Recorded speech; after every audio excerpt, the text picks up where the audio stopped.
Dernière représentante de la meurtrière et incestueuse dynastie des pharaons grecs, la dynastie Lagide, Cléopâtre a régné sur l'Égypte pendant 21 tumultueuses années.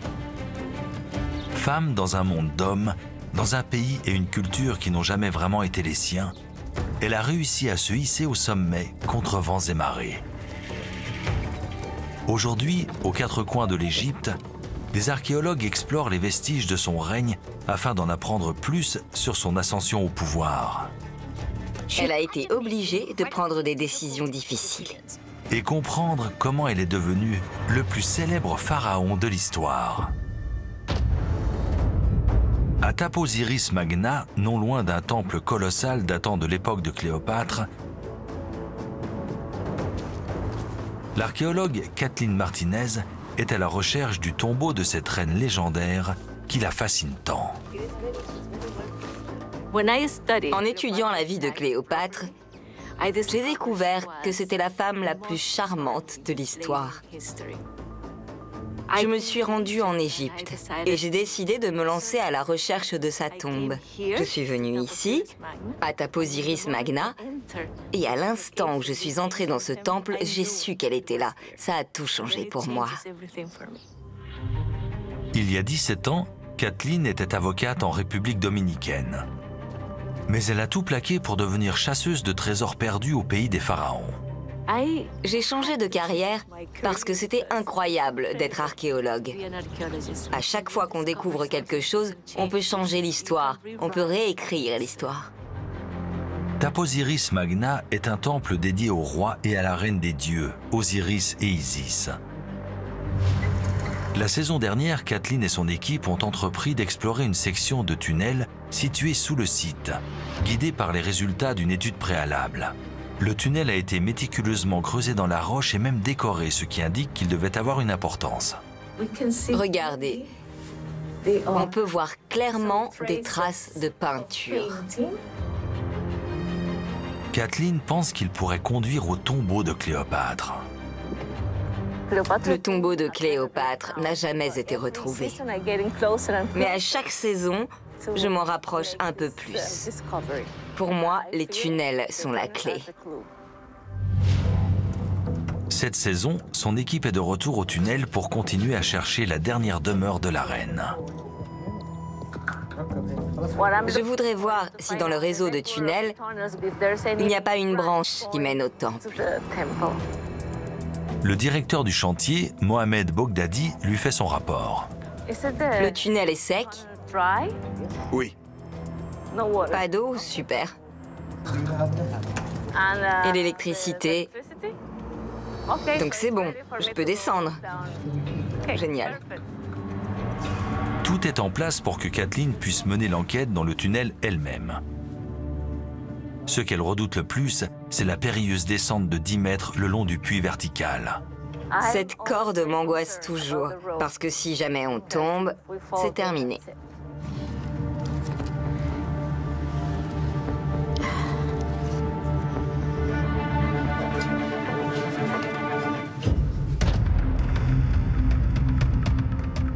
À 800 km au sud, l'égyptologue américaine aux tenues vintage, Colin Darnell, se rend au temple de Dendera, l'un des sites antiques les mieux préservés de toute l'Égypte, afin de découvrir comment Cléopâtre est arrivée au pouvoir. Difficile de rester calme face à la majesté de ces lieux et devant tous ces bâtiments construits à différentes époques. Ces splendides temples de pierre nous racontent l'histoire de l'Égypte, presque à la façon d'un livre. Une structure en particulier domine le site. Un vaste temple de pierre de plus de 40 mètres de large, avec un hall d'entrée dans lequel se dressent 24 gigantesques colonnes. Ce temple est très ancien, mais il a été modifié et agrandi au fil des millénaires. Dendera est un site sacré qui remonte à l'ancien empire égyptien, soit plus de 2000 ans avant Cléopâtre.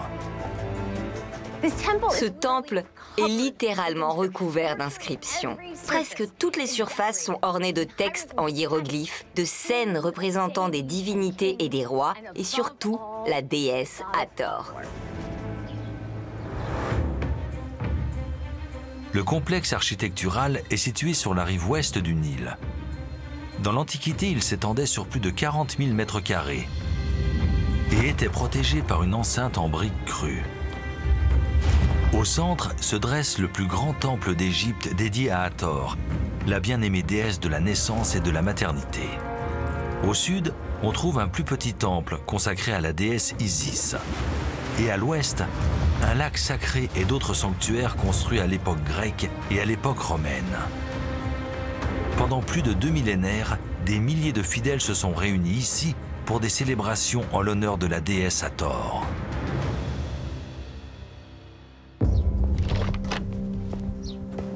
Le temple est couvert d'inscriptions de pharaons qui se sont succédés au fil des siècles. Colin s'aventure à l'intérieur dans l'espoir d'y trouver des informations sur Cléopâtre. Voici le cartouche de Ptolémée XII. Nous avons un magnifique portrait de lui. Et là, c'est son nom. Ptolémée. Ptolémée, qu'il vive pour l'éternité, aimé du dieu Ptah et de la déesse Isis. Ptolémée Aulète était le 12e d'une dynastie de pharaons dans laquelle tous les hommes portaient le nom de Ptolémée. C'était le père de Cléopâtre. Ptolémée XII est représenté sur les murs de la crypte car il est à l'origine de la construction de ce temple. Ce majestueux temple, consacré à Hathor, a été construit en grande partie sous le règne de Cléopâtre. Ça fait sans doute partie des plus beaux reliefs ptolémaïques que j'ai jamais vus. C'est vraiment incroyable. Pendant l'Égypte antique, les femmes régnaient rarement comme pharaons. Mais lorsque Ptolémée XII est tombé malade, il a pris une décision peu commune. À la toute fin de sa vie, Ptolémée a nommé Cléopâtre co-régente, sans doute parce qu'il savait à quel point les choses allaient devenir difficiles pour elle. À la mort de Ptolémée XII, Cléopâtre, alors âgée de 18 ans, est censée partager le trône avec son frère de 10 ans, Ptolémée XIII. Cependant, la jeune reine a d'autres intentions. Elle fait frapper des pièces à son effigie plutôt qu'à celle de son frère et signe des documents officiels à titre de seule souveraine du pays. Les conseillers du jeune Ptolémée complotent contre elle et finissent par s'emparer du pouvoir à la capitale, Alexandrie. Cléopâtre est alors évincée du trône.